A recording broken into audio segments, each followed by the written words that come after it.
Price lord sisters and brothers. இன்றைக்கி நம்ம இந்த வீடியோவில் என்ன பார்க்க போகிறோம் அப்படின்னா, வேதங்கிற கண்ணாடி முன்னாடி நம்ம யார்? அதாவது வேதம் அப்படிங்கக்கூடிய அந்த வசனத்திற்கு முன்பாய் நாம் நிற்கும் பொழுது வசனம் நம்ம குறித்து என்ன சொல்லுகிறது? நாம் அந்த வசனத்தின்படி இருக்கிறோமா இல்லையா?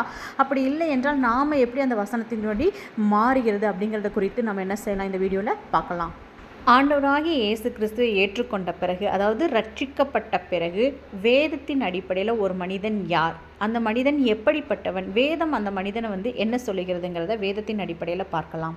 முதலாவதாக யோவான் 3:5 வசனத்தில், இயேசு பிரதியுத்தரமாக, ஒருவன் ஜலத்தினாலும் ஆவினாலும் பிறவாவிட்டால் தேவனுடைய ராஜ்யத்தில் பிரவேசிக்க மாட்டான் என்று மெய்யாகவே மெய்யாகவே உனக்கு சொல்கிறேன். அப்போ யாரெல்லாம் ஆண்டவராகிய இயேசு கிறிஸ்துவை ஏற்றுக்கொண்டு ஞானஸ்தானம் எடுக்கிறோமோ அவர்கள் எல்லோருமே நம்ம ஆவியில் பிறக்கிறோம் அப்படிங்கிறத நம்ம என்ன செய்யணும், புரிந்து கொள்ளணும். அப்போ தான் நம்ம தேவனுடைய ராஜ்யத்துக்குள்ளே நம்மளால் என்ன செய்ய முடியும், போக முடியும். அடுத்ததாக பார்த்தோம் அப்படின்னா யோவான் 3:6, மாம்சத்தினால் பிறப்பது மாம்சமாக இருக்கும், ஆவியினால் பிறப்பது ஆவியாக இருக்கும். அப்போ மாம்சத்தில் ஒரு மனிதன் பிறக்கும்போது மாம்ச மனிதனாகவும், ஆவியில் பிறக்கும்போது நம்ம ஆவிக்குரியவர்களாகவும் நம்ம என்ன செய்கிறோம், மாறுகிறோம். நம்ம ஏன் ஆவிக்குரியவர்களாக ஆவியில் பிறக்கிறோம் அப்படின்னா, ஆதாம் ஏவாள் செய்த பாவத்தின் விளைவாக ஏதேன் தோட்டத்திலேருந்து அவங்க தேவனுடைய அந்த இதுலேருந்து ஆவிக்குரிய தன்மையில் படைக்கப்பட்டிருந்தாங்க. ஆனால் அவர்கள் அந்த பழத்தை சாப்பிட்ட உடனே அவர்கள் மாம்சத்துக்குரிய மனிதனாக மாறிட்டாங்க. அந்த ஆவிக்குரிய தன்மையை அவங்க இழந்துட்டாங்க. அதனால் இப்போ மறுபடியும் இயேசு கிறிஸ்து ஏற்றுக்கொள்கிற எல்லோருமே ஆவியில் பிறக்கும் பொழுது பரிசுத்த ஆவியினர் கொடுக்கப்பட்டு, பரிசுத்த ஆவியினர் கிருபையினால் நம்ம இழந்த அந்த ஆவிக்குரிய தன்மையை நம்ம மறுபடியும் பெற்றுக்கொள்கிறோம். அதற்காக தான் நம்ம என்ன செய்யணும் அப்படின்னா, ஆவியில் பிறக்கிறோம் அப்படிங்கிறத நம்ம என்ன செய்யணும், புரிந்து கொள்ளணும். இரண்டாவதா, நம்ம ஏதேன் தோட்டத்தில் ஆவிக்குரியவர்களாக இருந்து செய்த பாவத்தின் விளைவாக மாம்சத்துக்குரிய மனிதர்களாய் மாறிட்டோம். அப்போ நம்ம தேவனுடைய இதில் அதிகாரத்தில் இருந்து நம்ம பிசாசினுடைய அதிகாரத்துக்கு கீழே வந்தோம். இப்போ மறுபடியும் நம்ம என்ன பண்ணிக்கிறோம், இயேசு கிறிஸ்துவை ஏற்றுக்கொண்ட பிறகு மூழ்கி நம்ம ஞானஸ்தானம் எடுக்கும் பொழுது பரிசுத்த ஆவியானவருடைய அபிஷேகத்தை பெற்றுக்கொள்கிறோம். அப்படி பரிசுத்த ஆவியானவருடைய அபிஷேகத்தை பெற்றுக்கொண்ட பிறகு மாம்ச மனிதனாக இருக்கிற நாம மறுபடியும் ஆவிக்குரிய மனிதனாக மாறுகிறோம். அப்போ மறுபடியும் நாம் என்ன செய்கிறோம், பிசாசினுடைய அதிகாரத்திலிருந்து தேவனுடைய ராஜ்யத்துக்கு நம்ம மாற்றப்படுகிறோம் அப்படிங்கிறதே நம்ம என்ன செய்து கொள்ளணும், புரிந்து கொள்ளணும். அப்போது இந்த கான்சியஸில் நம்ம நடக்கணும். அப்போது நம்ம இப்போ யாருடைய கண்ட்ரோலில் இருக்கிறோம், பரிசுத்த ஆவியானவருடைய கண்ட்ரோலில் இருக்கிறோம். பாருங்கள், இப்போ உதாரணமாக அதுக்கு ஒரு வசனத்தை பார்ப்போம்.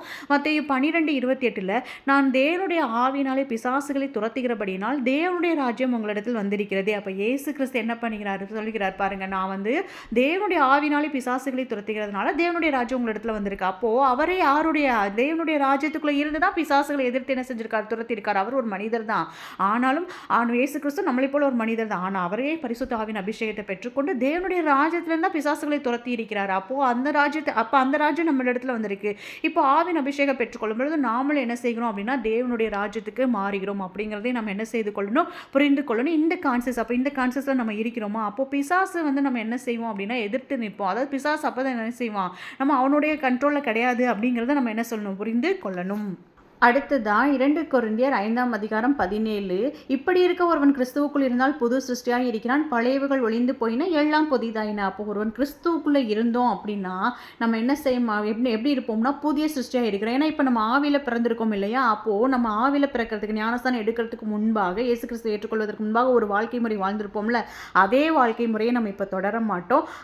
அப்போ நம்ம நெகட்டிவாக திங்க் பண்ணியிருப்போம். இப்போ நம்ம நெகட்டிவாக திங்க் பண்ணக்கூடாது. அப்போது நம்ம பாவத்தில் இருந்திருப்போம். இப்போ நம்ம பாவம் செய்யக்கூடாது. இப்போ ஏன்னா பரிசுத்த ஆவியானவர் கொடுக்கப்பட்டிருக்கிறார், நம்ம பரிசுத்தமாய் வாழணும் அப்படிங்கிறதையும். ரெண்டாவது, அப்போ நம்ம நெகட்டிவாக மாம்சத்தில் சிந்திச்சிருப்போம். ஆனால் இப்போ நம்ம தேவனுடைய ராஜ்யத்துக்கு மாற்றப்பட்டிருக்கோம். தேவனுடைய ராஜ்யங்கிறது புசிப்பும் குடிப்பும் அல்ல, பரிசுத்த ஆவியினால் உண்டாகும் சந்தோஷமும் சமாதானம் வசனம் சொல்கிறது. அப்போ நம்ம சந்தோஷம் சமாதானத்துக்கு கீழே வந்திருக்கோம். அப்போ நம்ம நெகட்டிவாக திங்க் பண்ண மாட்டோம், பாசிட்டிவாக என்ன செய்வோம், ஆவியின் சிந்தை நமக்குள்ள என்ன செய்ய ஆரம்பிக்கும் அப்படின்னா பரிசுத்த ஆவியானவர் இருக்கனால வெளிப்பட ஆரம்பிக்கும். அப்போது நமக்கு பிரச்சனையே வராதா அப்படின்னு நம்ம அப்படி நினைப்போம். ஆனால் பிரச்சனை வராதுன்னு கிடையாது. ஒரே ஒரு உதாரண வேதத்திலேருந்தே பார்த்தோம் அப்படின்னா, அந்த படகுல, அந்த கப்பலில் இயேசு கிறிஸ்துவும் இருப்பாங்க, சீசர்களும் இருப்பாங்க அந்த படகுல. ஆனால் இயேசு கிறிஸ்து அபிஷேகம் பண்ணப்பட்டவர், ஆனால் மற்றவர்கள் அபிஷேகம் பண்ணப்படாதவங்க. அந்த காற்று வீசின உடனே, கடல் கொந்தளிச்ச உடனே இவர்கள் எல்லாம் ஐயரே நாங்கள் மடிந்து போகிறோமே அந்த பிரச்சனையை பார்த்து பயப்படுவாங்க. ஆனால் இயேசு கிறிஸ்து அதை பார்த்து பயப்படாமல் அவங்க சிஷியர்களை பார்த்து ஏன் பயப்படுறீங்க அப்படின்னு சொல்லி அவங்களை என்ன செய்வாங்க அப்படின்னா அவங்களை என்ன செய்வாங்க, ஏன் இப்படி அவிசுவாசிகளாக இருக்கீங்க அப்படின்னு சொல்லி திட்டிட்டு அவர் என்ன பண்ணுவார்னா அந்த பிரச்சனையை பார்த்து பேசுவார். காற்றும் கடலை அதட்டுவார். அதட்டுன உடனே அது அமைதலாயிடும். அப்போது அந்த பிரச்சனை நம்மளை மேற்கொள்ளாது. நாம் அந்த பிரச்சனையை பார்த்து அந்த பிரச்சனையினால நமக்கு ஒரு பாதிப்பு வராது. ஏன்னா நம்ம அவருடைய ராஜ்யத்துக்குள்ளே இருந்தோம் என்றால் அதை பார்த்து நம்ம கலங்க தேவையில்ல, பயப்பட தேவையில்ல. அவர் அதட்டினோடனே அந்த பிரச்சனை என்ன காற்றும் கடல் அமைதலாயிடும். அது மாதிரி நம்ம பிரச்சனை என்ன செஞ்சிடும் அப்படின்னா அமைதலாயிடும். அப்போ அந்த ஒரு கான்சியஸ்க்குள்ள நம்ம என்ன செய்யணும் அப்படின்னா வரணும். அப்போ நம்ம நெகட்டிவாக திங்க் பண்ண மாட்டோம், பாவம் செய்ய மாட்டோம். நம்ம ஒரு புதிய மனிதன் அப்படிங்கிறத நம்ம என்ன செய்யணும், புரிந்து கொள்ளணும். அடுத்ததான் 1 பேதுரு 2ஆம் அதிகாரம் 2வது வசனத்தில் சகல துர்க்குணத்தையும் சகலவித கபடத்தையும் வஞ்சகங்களையும் பொறாமைகளையும் சகலவித புறங்கூறுதலையும் ஒழித்துவிட்டு இங்கே சொல்லப்பட்டிருக்கிற எல்லா காரியங்களுமே மாம்சத்துக்குரிய காரியங்கள். அப்போ இந்த எல்லா மாம்சத்துக்குரிய காரியங்களையும் நம்ம என்ன செஞ்சிடணுமா, விட்டுவிட வேண்டுமா. விட்டுவிட்டுட்டு அதே அதிகாரம் 1 பேதுரு 2வது அதிகாரத்தில் 3வது வசனம், நீங்கள் வளரும்படி புதிதாய் பிறந்த குழந்தைகளைப் போல திருவசனமாகிய களங்கமில்லாத ஞானப்பாலின் மேல் வாஞ்சியாயிருங்கள். அப்போ நம்ம எப்படிப்பட்டவர்களாக இருக்கணும், பால் எப்படி ஒரு குழந்தை பாலை வாஞ்சியாக குடிக்குது அது மாதிரி நம்மளும் வசனத்தில் அந்த ஆவியில் பிறந்திருக்கிற அந்த புதிய பிரிந்திருக்க அந்த மனிதனை நம்ம என்ன செய்யணும், வசனத்தில் நம்ம என்ன செய்யணும், வளர்க்கணும். குழந்தை எப்படி பாலை குடித்து வளர்கிறதோ நாமளும் என்ன செய்யணும், வளரணும். நம்ம குழந்தை பால் குடிக்கலைன்னா வளராது. அப்போ நம்மளும் ஒவ்வொரு நாளும் வசனத்தை என்ன செய்யணும், எடுத்து நம்ம என்ன செய்யணும் அப்படின்னா நம்ம அந்த வசனத்தை படித்து அதில் நம்ம என்ன செய்யணும், வளரணும். அப்போ தான் நம்ம ஆவிக்குரிய அந்த மனிதனை நம்ம என்ன செய்ய முடியும், வல்லமையாக நம்ம என்னால் என்ன செய்ய முடியும், பலப்பட முடியும். அப்படிங்கிறதே நம்ம என்ன செய்து கொள்ளணும், புரிந்து கொள்ளணும். அடுத்ததான் மத்தேயு 18ஆம் அதிகாரத்தில் 3வது வசனம், நீங்கள் மனம் திரும்பி பிள்ளைகளைப் போல் ஆகாவிட்டால் பரலோக ராஜ்யத்தில் பிரவேசிக்க மாட்டீர்கள் என்று மெய்யாகவே உங்களுக்கு சொல்லுகிறேன் அப்படின்னு வசனம் சொல்கிறது. அடுத்ததான் மத்தேயு 19:14வது வசனம், இயேசு சிறுபிள்ளைகளின் இடத்தில் வருகிறதற்கு இடம் கொள்ளுங்கள், அவர்களை தடை பண்ணாதீர்கள், பரலோக ராஜ்யம் அப்படிப்பட்டவர்களுடையது என்று சொல்லி. அப்போ இயேசு கிறிஸ்து என்ன செய்கிறார், அடுத்த சொல்கிறார், அடுத்த பரலோக இப்போ எப்படி ஆவியில் பிறக்கிறோமோ அது மாதிரி ஒரு குழந்தைகளைப் போல மாறினா தான் நம்ம பரலோக ராஜ்யத்துக்குள்ள என்ன செய்ய முடியும், போக முடியும். ஏன் அப்படின்னா இப்போ ஒரு குழந்தை பாவம் செய்யாது, ஓவராக திங்க் பண்ணாது, தன்னோட தாய் தகப்பன் கிட்ட இருக்கும்போது பாதுகாப்பாக இருக்கிறத உணரும். அவங்க என்ன சொன்னாலும் அதை விசுவாசிக்கும், நம்பும், ஏற்றுக்கொள்ளும். அப்போ அதே மாதிரி நம்மளும் வேதத்தில் இருக்கக்கூடிய எல்லாவற்றையும் என்ன செய்யணும், அப்படியே விசுவாசித்து ஏற்றுக்கொண்டு அதன்படி நாமளும் என்ன செய்யணும், இருக்கணும். அப்போ அந்த குழந்தைகளை போல அந்த பாவமே செய்யாது, அந்த ஒரு குழந்தையான ஒரு மனசு நமக்குள்ள என்ன செய்யணும், வரணும். அந்த மாதிரி இருக்கணும். அப்போ நம்ம என்ன செய்யணும் அப்படின்னா ஆவியில் பிறந்திருக்கிறோம். அடுத்ததாக குழந்தை போல நம்ம என்ன செஞ்சுருக்கணும், மனமுடையவர்களாக இருந்தோம்னா பரலோக ராஜ்யத்துக்கு நம்ம என்ன செய்யணும், குழந்தைகளை போல மாறணும்னா நம்ம என்ன செய்ய முடியும், பரலோக ராஜ்யத்துக்குள்ள என்ன செய்ய முடியும், போக முடியும். அப்போ இப்போ நம்ம தேவனுடைய ராஜ்யத்துக்குள்ள இருக்கும் பொழுதும் நம்ம அப்படிப்பட்டவர்களாக நம்ம என்ன செய்யணும், இருக்கணும் அப்படிங்கிறதை புரிந்து கொள்ளணும். இப்போது உலக பிரமாணமாக ஒரு பையன் ஒரு பொண்ணோ பையனோ ஸ்கூலில் படிக்கிறாங்க அப்படின்னா அவங்க எக்ஸாம் எழுதுறதுக்கு முன்னாடி டைரெக்டாக எக்ஸாம்க்கு போயிட மாட்டாங்க. அதுக்கு முன்னாடி அவங்க என்ன பண்ணுவாங்க, மாடல் எக்ஸாம் எழுதுவாங்க, அதுக்கு முன்னாடி டெஸ்ட்டு எல்லாமே எழுதி ஒரு ப்ராக்டிஸ் ஆன பிறகு தான் அவங்க என்ன செய்வாங்க, பயம் இல்லாமல் போக முடியும். அது மாதிரி பரலோகத்துக்கு நம்ம போகணும் அப்படின்னா முதல்ல பரலோக ராஜ்யத்தில் எப்படி இருப்போமோ அதே மாதிரி இந்த பூமியில் தேவனுடைய ராஜ்யத்துக்குள்ளே நம்ம என்ன செஞ்சுருக்கணும், வாழ்ந்திருக்கணும். அதனால தான் நம்ம தேவனுடைய ராஜ்யத்துக்கு என்ன செய்கிறோம், மாற்றப்படுகிறோம். அப்போ அந்த கான்சியஸில் நம்ம தேவனுடைய ராஜ்யத்துக்குள்ளே இருக்கிறோம். அப்போ அதற்கேற்ற விதத்தில் நம்ம வாழணும் அப்படிங்கிறத நம்ம பழைய அதில் நம்ம என்ன செய்யணும், பூரணப்படணும் அப்படிங்கிறதே நம்ம என்ன செய்து கொள்ளணும், நினைவு கொள்ளணும். அடுத்ததாக இப்போ நம்ம ஆவியில் பிறந்திருக்கோம், குழந்தைகளாக இருக்கிறோம். அப்போ நம்ம கடைசி வரைக்கும் பரலோக ராஜ்யத்தில் குழந்தைகளாகவே இருக்கணுமா அப்படின்னா கிடையவே கிடையாது. அதுக்கு அடுத்த ஸ்டெப்புக்கு நம்ம என்ன செய்யணும் அப்படின்னா போயிடணும். அடுத்த ஸ்டெப்பு அதாவது அடுத்தடுத்து நம்ம வளர்ந்து கொண்டே இருக்கணும் அப்படிங்கிறதை புரிந்து கொள்கிறோம். பாருங்க, இப்போ எபேசியர் 4:14 வசனம் சொல்கிறது, நாம் இனி குழந்தைகளாக இராமல் மனுஷனுடைய சூதும் வஞ்சிக்கிறதுக்கு ஏதுவான தந்திரமும் உள்ள போதகமாகிய பலவித காற்றினாலே அலைகளைப் போல அடிக்கப்பட்டு அலைகிறவராய் இராமல் அப்படின்னு வசனம் சொல்கிறது. ஏன் அப்படின்னா தெரிந்து கொள்ளப்பட்டவர்களே வஞ்சிக்கும்படியான காலத்துக்குள்ளே வந்திருக்கோம். அப்போ நம்ம குழந்தைகள் மாதிரி அது மற்றவர்கள் சொல்லுகிற அந்த தந்திரம்ல மற்ற போதகத்தையெல்லாம் நம்ம என்ன செய்யக்கூடாது, கேட்டு அதன்படி நம்ம என்ன செய்யக்கூடாது, நடக்கிற ஒரு குழந்தையாக நம்ம இருக்கக்கூடாது.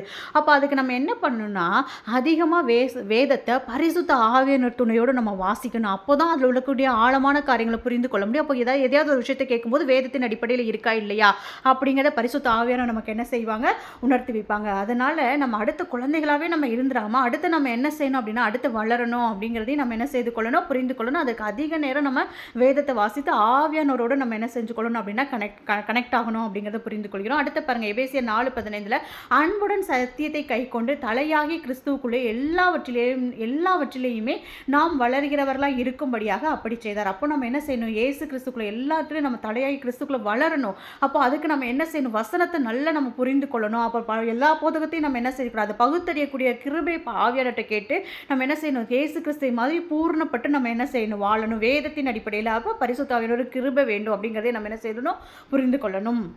அடுத்ததா 1 கொரிந்தியர் 3ஆம் அதிகாரத்தில் 1வது வசனம், மேலும் சகோதரரே, நான் உங்களை ஆவிக்குரியவர்கள் என்று எண்ணி உங்களுடனே பேசக்கூடாமல் மாம்சத்துக்குரியவர்கள் என்றும் கிறிஸ்துவுக்குள் குழந்தைகள் என்றும் எண்ணி பேச வேண்டியதாயிற்று. பவுல் சொல்கிறார், நான் உங்களை ஆவிக்குரியவர்கள்னு எண்ணாமல் மாம்சத்துக்குரியவர்கள் என்றும் கிறிஸ்துவுக்குள் குழந்தைன்னு நான் என்ன செய்கிற மாதிரி இருக்குது, பேச வேண்டியதாக இருக்கிறது. அப்போது நம்ம இன்னும் என்ன செய்யணும், அந்த மாம்சத்துக்குரிய மனிதனாகவே நம்ம என்ன செய்யணும், குழந்தை மாதிரி இருக்கோம், அப்படி இருக்கக்கூடாது. பாருங்களேன். அப்புறம் அதே 1 கொரிந்தியர் 3:2, நீங்கள் பலன் இல்லாதவர்களான உங்களுக்கு போஜனம் கொடாமல் பாலை கொடுத்தேன், இன்னமும் நீங்கள் மாம்சத்துக்குரியவர்களாக இருக்கிறபடியால் இப்பொழுதும் உங்களுக்கு பலன் இல்லை. அப்போ பாருங்க, அந்த நமக்கு பலன் இல்லாதனால அவர் போஜனம் கொடுக்காம ஹெவியான ஃபுட்டை கொடுக்காம மேலே பால் ஈஸியாக டைஜஷன் ஆகிற மாதிரி ஃபுட்டை கொடுக்குறாரா.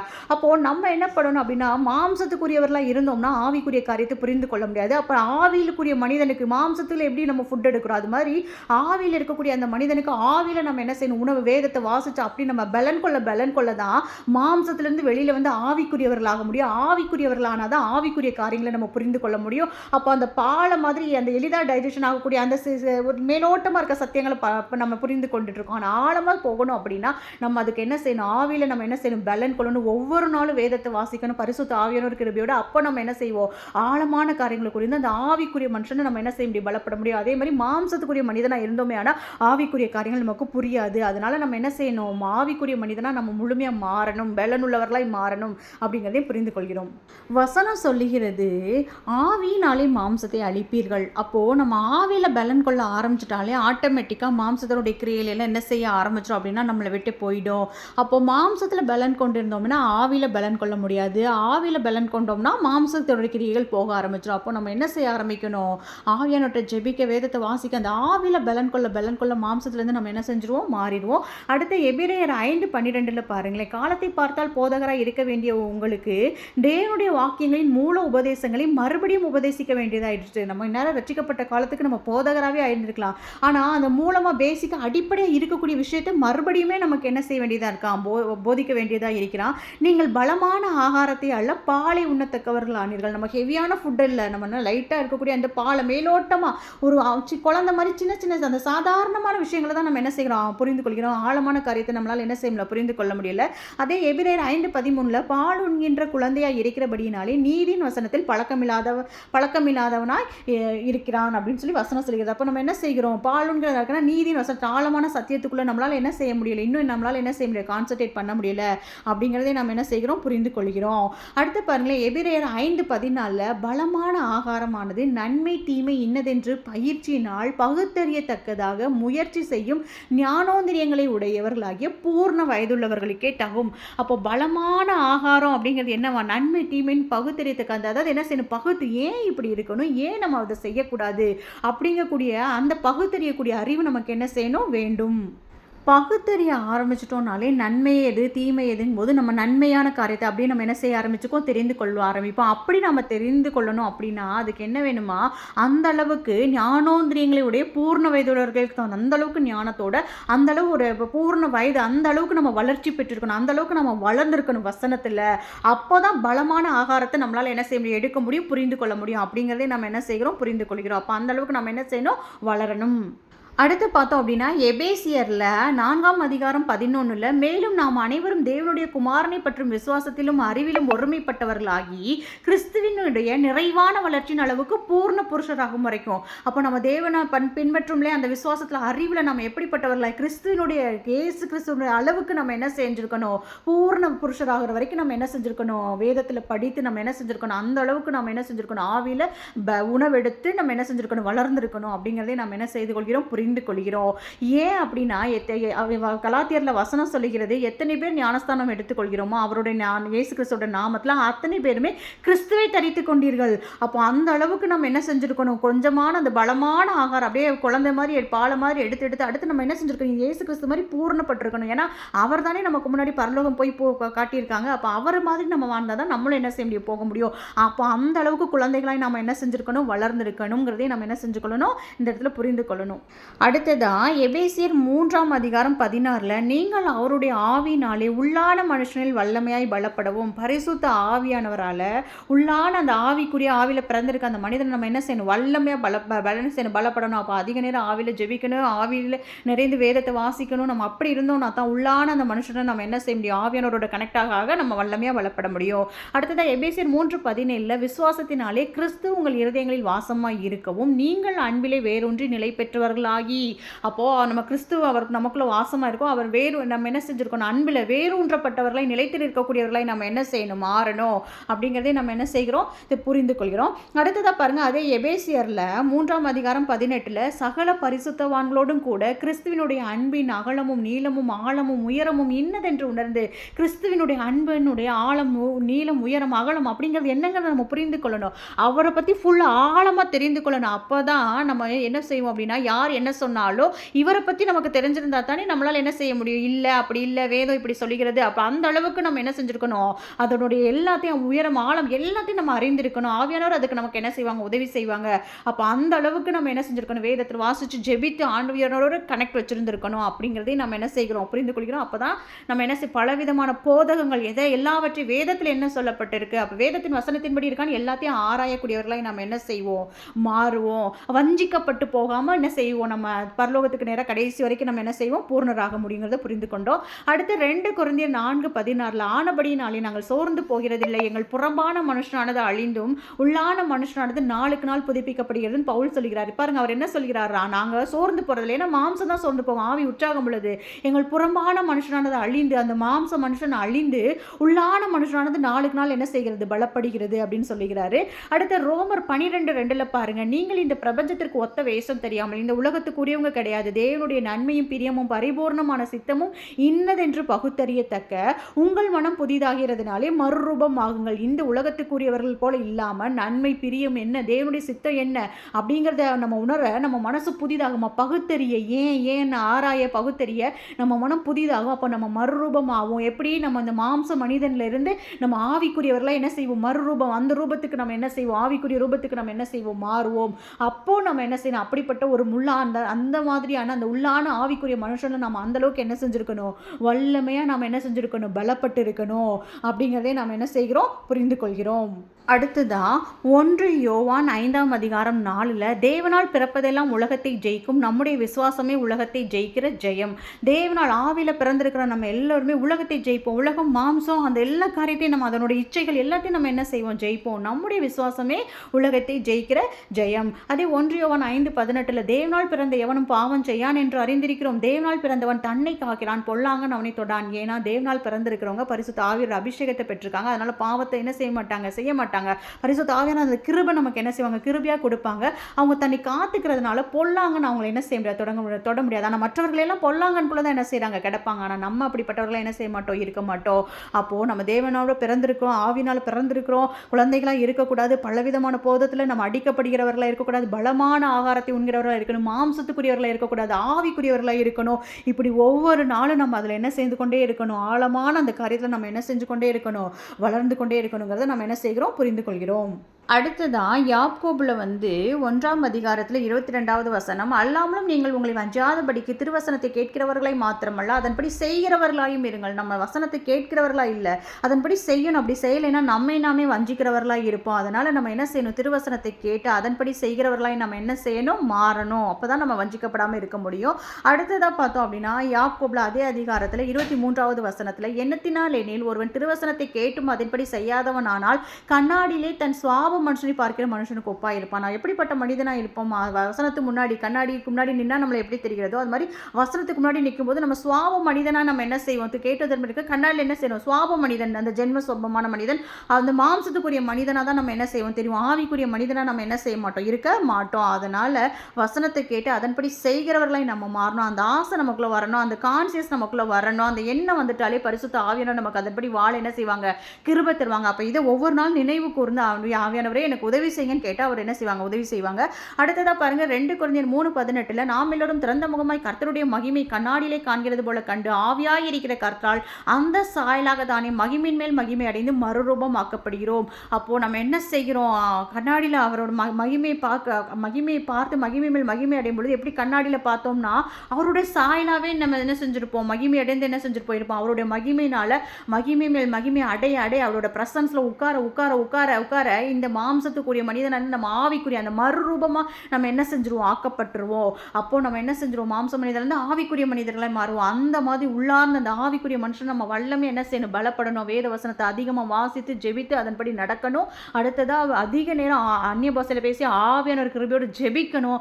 அதன்படி அதுபோல் ஒவ்வொரு நாளும் இந்த கான்சியஸில் நடக்கணும். இதே நினைவு வச்சுட்டு இல்லை நான் இப்படிப்பட்ட மனிதன் வேதம் சொல்லியிருக்கு. அப்போ அதன்படி நினைக்க நினைக்க நினைக்க ஆவியானவர் கிருபையிட்டு ஆவியாட்ட ஜெபிக்க ஜெபிக்க நம்ம வாழ்க்கை மாற்றப்பட்டு நம்ம மறுரூபமாக்கப்பட்டு என்ன செய்வோம்? நம்ம என்ன செய்வோம்? தேவனோடு நம்ம என்ன செய்வோம்? பரலோகத்துக்கு நேராக நடத்தப்படுவோம்.